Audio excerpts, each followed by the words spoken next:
There's an idea of Patrick Bateman, some kind of abstraction, but there is no real me, only an entity, something illusory.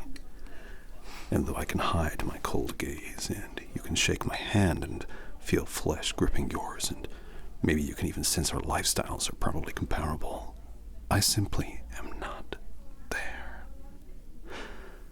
It is hard for me to make sense on any given level. Myself is fabricated, an aberration. I am a non-contingent human being. All it comes down to is this. I feel like shit, but look great. Well,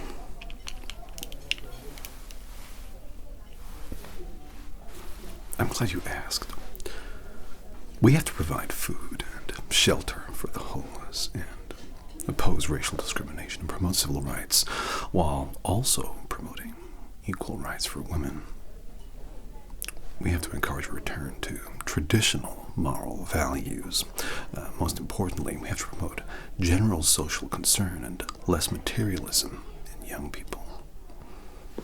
Oh, these? They're Oliver's people. I had all the characteristics of a human being.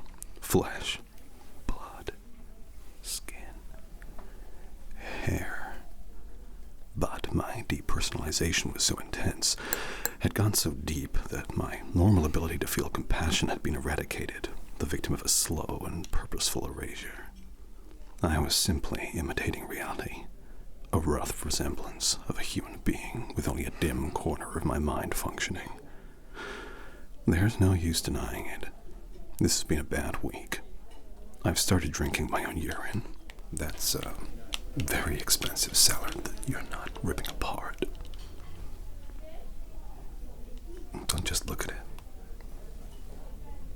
Eat it. I like to dissect girls. Did you know I'm utterly insane? Oh, I work at P&P. I'm into murders and executions. Mergers and acquisitions. Here. It's bone. Bone. This reminded me of the bones I had chilling in the refrigerator back of the American Gardens building on 81st. Bone marrow is the soft substance that fills the hollow parts of bones. It's cheap, but rich in flavor and quick to cook. It is delicious, roasted or fried, but is most often used to add depth and flavor to broths, soups, and stocks. There is no unique taste to it, however. It can be dry, and so I will typically include it in flesh and oyster pie. Everyone tastes the same, depending on the seasoning used. I think a lot of snowflakes are alike. And I think a lot of people are alike, too. Did you know what Ed Gein said about women? When I see a pretty girl walking down the street, I think two things. One part of me wants to take her out and talk to her and be real nice and treat her right. And the other part wonders what her head would look like on a stick. Where there was nature and earth, life and water, I saw a desert landscape that was unending, resembling some sort of crater so devoid of reason and light and spirit that the mind could not grasp it on any sort of conscious level, and if you came close, the mind would reel backward, unable to take it in. It was a vision so clear and real and vital to me that in its purity, it was almost abstract. This was what I could understand. This was how I lived my life. What I constructed my movement around, how I dealt with the tangible. This was the geography around which my reality revolved. It did not occur to me, ever, that people were good, or that a man was capable of change, or that the world could be a better place through one's own taking pleasure in a feeling, or a look, or a gesture, of receiving another person's love or kindness. Nothing was affirmative, The term generosity of spirit applied to nothing was a cliche, was some kind of bad joke. Sex is mathematics. Individuality no longer an issue. What does intelligence signify? Define reason. Desire meaningless. Intellect is not a cure. Justice is dead.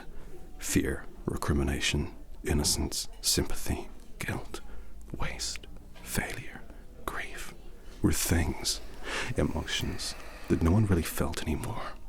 Reflection is useless. The world is senseless. Evil is its only permanence. God is not alive. Love cannot be trusted. Surface, surface, surface was all that anyone found meaning in. This was civilization as I saw it. Colossal and jagged.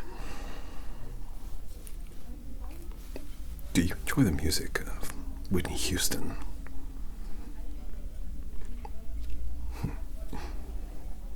Did you know that Whitney Houston's debut LP, simply called Whitney Houston, had 4 #1 singles on it? Did you know that? It's hard to choose a favorite among so many great tracks, but The Greatest Love of All is one of the best, most powerful songs ever written about self-preservation and dignity. Its universal message crosses all boundaries and instills one with the hope that it's not too late to better ourselves. Since it's impossible in this world we live in to empathize with others, we can always empathize with ourselves. It's an important message, crucial, really, and it's beautifully stated on the album. Is that Donald Trump? I'm predicting good things for him for the next 30 years or so. My personality is sketchy and unformed. My heartlessness goes deep and is persistent. My conscience, my pity, my hopes disappeared a long time ago, probably at Harvard, if they ever did exist. There are no more barriers to cross. All I have in common with the uncontrollable and the insane, the vicious and the evil, all the mayhem I have caused and my utter indifference toward it, I have now surpassed. I still, though, hold on to the single bleak truth. No one is safe. Nothing is redeemed. Yet, I am blameless.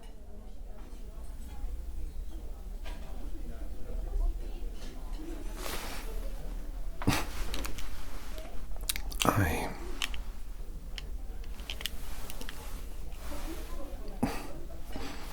have to return some videotapes. Immediately. Each model of human behavior must be assumed to have some validity. Is evil something you are, or is it something you do? My pain is constant and sharp, and I do not hope for a better world for anyone. In fact, I want my pain to be inflicted on others. I want no one to escape. But even after admitting this, and I have countless times in just about every act I've committed, and coming face to face with these truths, there is no catharsis. I gain no deeper knowledge about myself. No new understanding can be extracted from my telling. There has been no reason for me to tell you any of this. This confession has meant nothing. This is not an exit.